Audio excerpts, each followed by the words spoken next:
Argentina declared itself independent from Spain in 1810. Though Argentina was now independent, there was a divide in the country between Buenos Aires and Old Argentina, or the Northwest. In 1826, a new constitution was written and Bernardo Rivera was elected president. Shortly after taking office, Rivera resigned because the provinces did not like him. Shortly after, the most influential man in Argentina's history arose. His name was Juan Manuel de Rosas. Argentina then went under a civil war from 1826 to 1828. In 1828, Juan was elected a 3-year term as a Federalist. He advocated for a government which shared powers between the national and the provincial sectors. Juan played a part in creating an alliance with the Catholic Church.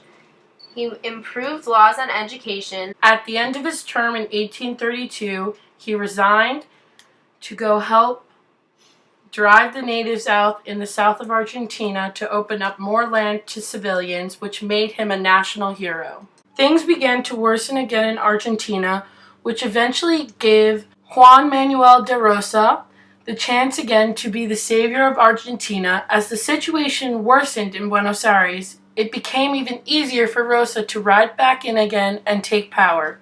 He did this in 1835 and was elected for a 5-year term as president. What he did was establish a dictatorship. Opponents were exiled or killed, and school children were taught of the great Rosas.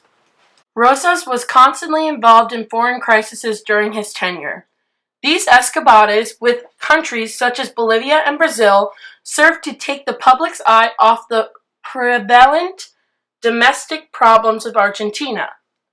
Montevideo, in Bolivia, was blockaded from 1842 to 1851, and Britain blockaded Buenos Aires from 1845 to 1847 because of disputes with Rosas. But as discontent bubbled in the interior because of increased taxes caused by blockades, Rosas' hold on power became tenuous.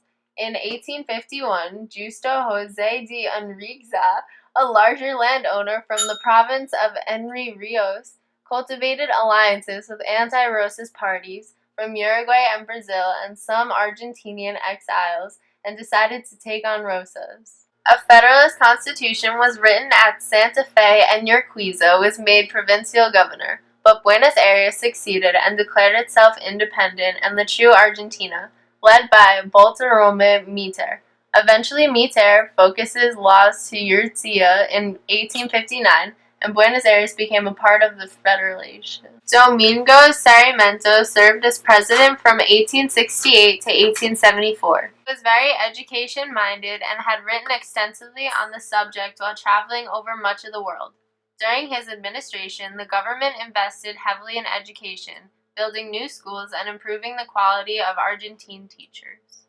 Julio Roca followed Sarmiento and served from 1880 to 1886. And he, by Juarez Clemen, but the elections were far from open and honest, which led to the rise of university students in politics and the turn of the century. Out of this student movement grew the Civic Union of Youth, which eventually split and the Radical Civic Union emerged, led by Hipólito Yrigoyen. This group wanted free suffrage and open and honest elections. They allied with distant military groups to try and overthrow the government in 1890, 1892, and 1893. They were unsuccessful in all 3 attempts. But as the century turned, the Radical Civic Union was already a very powerful element in Argentina politics. Overall, Argentina becomes a major exporter of wool, wheat, and beef. Soon it becomes the richest nation in Latin America.